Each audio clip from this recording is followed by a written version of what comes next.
Hi everyone, this is Simply Put Talk review episode. I am Fred Niones, aka Angelo. And I'm Micki Angeles. And this week we're reviewing Arrow Season 3, Episode 19, Broken Arrow, where we pick up where we left off 2 weeks ago with Roy outing himself as the Arrow. Also, with Captain Lance continuing to monitor his movements and scrambling to find a way to get Roy out of prison, Ollie must team up with Adam, aka Ray Palmer, to take down a new metahuman who is terrorizing Starling.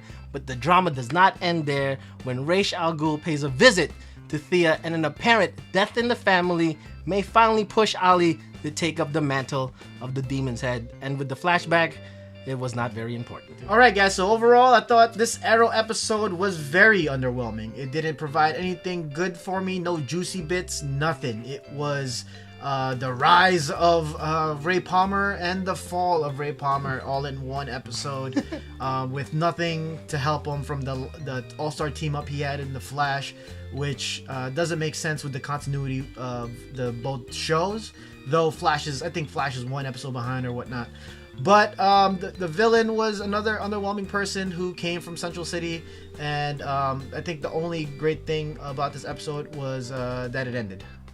I like this episode. The first half was really done well. I think the second half of the episode was kind of losing steam. What I really did enjoy was the tidbits with Roy, how his character was very fleshed out and how it really developed, and you finally saw the climax of his story in this, where he fakes his own death and he moves on essentially. But a very okay episode, but the last 3 minutes when Ray shows up, that was my favorite part of the episode.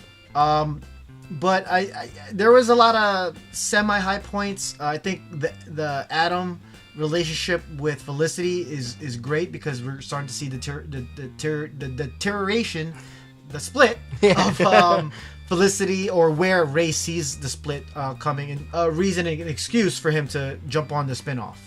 Yeah, it was like the high moments were definitely the Roy thing, but to go on the Adam, I think it was a waste that they teamed up in this episode. Yeah. It was basically just Oliver controlling him with that neural thing, and there was no tension with the villain at all. It just felt like in The Flash, a very throwaway villain. It just seems to just set up where the spinoff is gonna eventually start. So I don't know where they're going with the rest of this episode.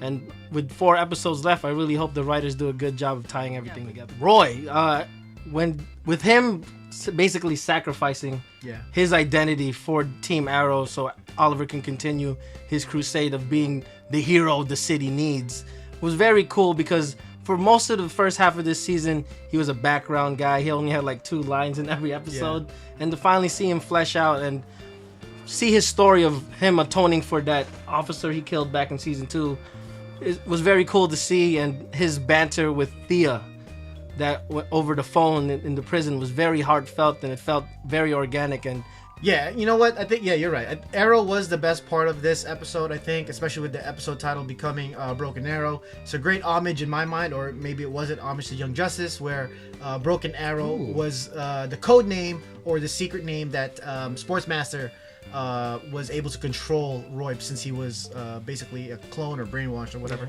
So that was cool. That was a great fan service with just the episode title, but with the whole prison scene, I thought everything was done very well. Very Shawshank Redemption-esque as how the prison's going on, and it was kind of weird to see that Oliver was the one that was like out of the loop with the whole plan, which took me for a loop, because my main gripe was when you see Roy Harper die, I kind of wanted to see the anguish of Oliver Queen, because we get to see a post beating up of the quiver, or the whatever they call it, the arrow cave. I would rather have seen it than seen the aftermath of it, and then we get the reveal with Roy actually not being dead. And you know what? Another great performance from Captain Lance.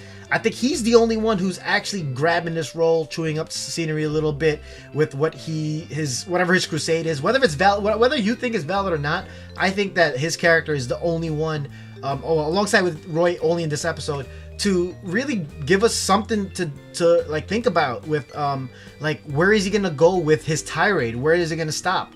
Especially with Ra's is the one that's pulling the strings now. Yeah, I think I agree with you. Since the break, Captain Lance, I forgot who the actor is, but he's been the most consistent, and he feels justified in his crusade of continuing to hunt down Oliver and bring him into justice because they lied to him. They even had his own daughter lie to him. But with Captain Lance trying to bring Team Arrow down, it brings in a new dynamic where it gives us something to watch every week until the season ends. One little tidbit before we leave, I just want to express how much I really think that John Diggle definitely needs to be the Green Lantern, John Stewart, just because with that little scene that they had with Stephen Amell and David Ramsey in the Palmer Labs, they had this great relationship of brotherhood, and that really reminds me a lot between the Green Lantern Green Arrow storyline with World Traveling Heroes, and I think they really need to progress his story towards that and kind of give that a kickstart to another spin-off episode character, and maybe it will happen, maybe it won't happen, but I think that's one thing that I want to talk about with that. All right, guys, so for this question of the episode, now that he left, where do you think Roy will end up? Central City, or maybe that spin-off that we've been talking about? Go in the comment sections and let us know. Alright guys, that's another episode down. If you like this episode, give us a thumbs up. Subscribe to the page to get more reviews from more shows with Arrow, The Flash, Agents of S.H.I.E.L.D., soon to be Daredevil, and soon to be other things coming up, whether it's Netflix or in television. But my name is Micki Angeles. Definitely find me on Instagram and on Twitter at MickCertified. And I'm Fred Niones, aka Angelo. You can find me on Twitter and on Instagram at _Fred_N. And for more news and updates, check us out with our long-form podcast at www.simplyputtalk.com. And if you have questions, comments, if you want to give us a topic to talk about in our long-form podcast, give it to info@simplyputtalk.com. But stay connected to us via social media on Facebook, Twitter, and on Instagram at simplyputtalk. Woo! All right, guys, we always love your support, so give us a thumbs up and a subscribe, and peace out. Big bad there, and then have some kind of 4-episode arc, 3-episode arc to finish it off to the finale, which gets me that device that was very cool. It makes me wonder, like, did just DNA transfer? Did they do a firestorm effect?